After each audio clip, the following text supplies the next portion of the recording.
ndraiky zany tiky androany faharoapolo ny volana desambra 2024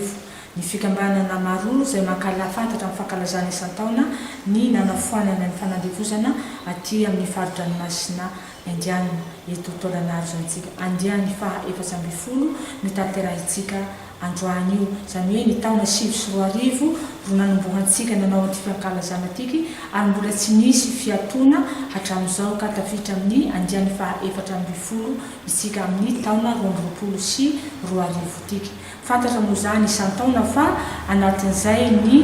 fandefasana horonan-tsary mihetsika mahakasika ny fanafanana ny fanandevozana ny fanokafana fomba ofisialy ny fasian'ny kabary fandimbiasana ny animation culturelle iarahana amin'ireo mpanakanto avy eto an-toerana ka amin'ity taona tiky zantsika dia nanamarika koa an'izay nanafoanana ny fanandevozana izay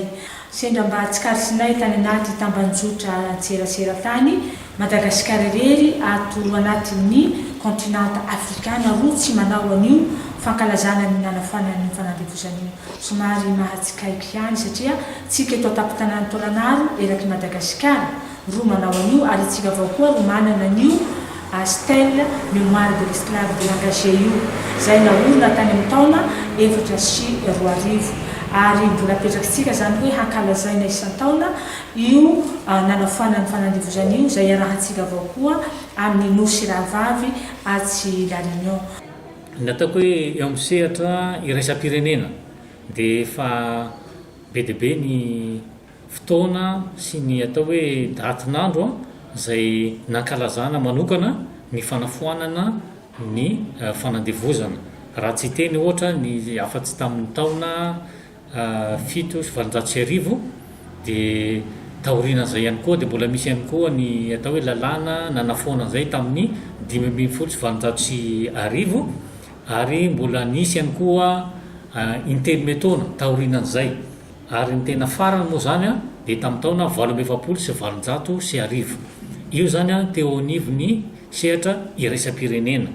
zay nahakasika antsika ihany koa io amin'ny tantaran'i Madagasikara ary mahakasika indrindraindrindra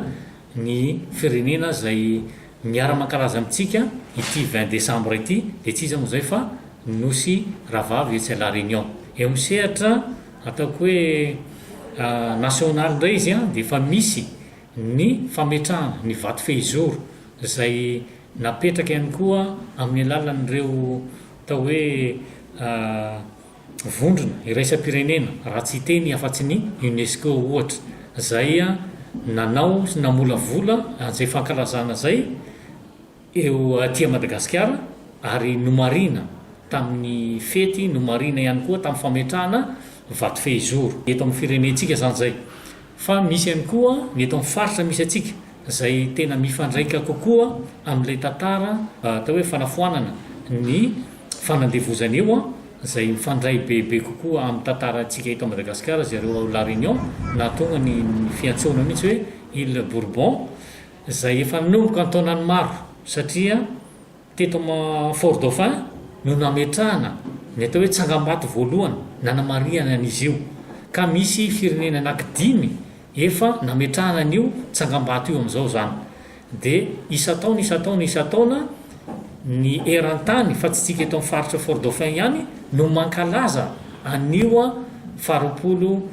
desambra eo zay atao hoe atserovana ny nanafoanana ny fanandevozana tamin'izany andro zany. Ho anay avy ato amin'ny fikambanana Maroa dia mbola manentana hatrany ny herivelona rehetra eto an-tampon-tanàna Taolagnaro tsy ho hainy tsy hisaotra ny fanomezan-tanana nataon'ny commune sy ny mpiara-miasa aminy ny talem-paritra miahy ny kolotsaina sy ny serasera ny talem-paritry ny mponiny sy ny mpiara-miasa aminy izy Tôlanaro. Ny